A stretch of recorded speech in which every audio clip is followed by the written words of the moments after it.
نے یہ عقیدہ رکھنا ہے کہ حضرت عیسیٰ علیہ السلام اللہ کے بندے ہیں، اللہ کے رسول ہیں، حضرت مریم علیہ السلام کے بیٹے ہیں۔ اور آخری بات کہ 25 دسمبر کو عیسائی اپنی عید مناتے ہیں جس کو کرسمس کہا جاتا ہے۔ تو آج کل جو ہے نا ہم شاہ سے زیادہ شاہ کے غلام بننے کی کوشش کرتے ہیں۔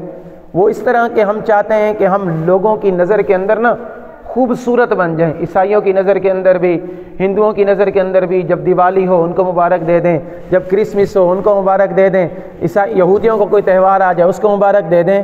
یاد رکھیں یہ شرعی مسئلہ ہے کہ غیر مسلم کا مذہبی تہوار، غیر مسلم کے مذہبی تہوار میں شرکت کرنا ناجائز ہے۔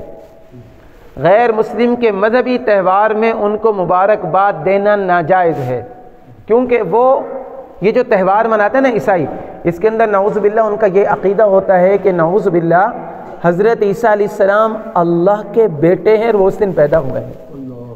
مسلمان تو یہ عقیدہ نہیں رکھ سکتا نا۔ پھر حدیث پاک کے اندر آتا ہے من تشبہ بقوم فہو منہم، جس نے کسی قوم کی مشابہت اختیار کی وہ ان میں سے ہوگا۔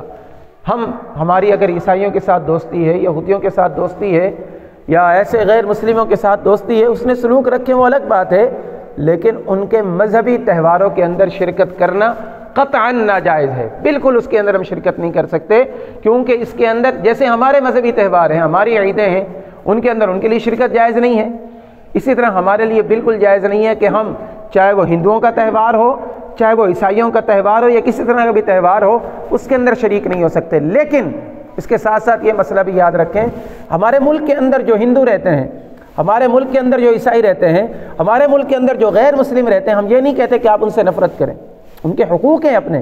اگر وہ غریب ہیں تو آپ ان کا تعاون کریں، اگر وہ آپ صاحب ثروت ہیں، آپ کے پڑوسی ہیں، آپ ان کا تعاون کر سکتے ہیں، ان کا خیال رکھ سکتے ہیں، سب کچھ کر سکتے ہیں۔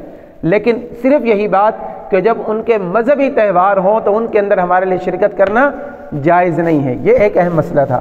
اور شروع کے اندر جو میں نے بات کی کہ یہ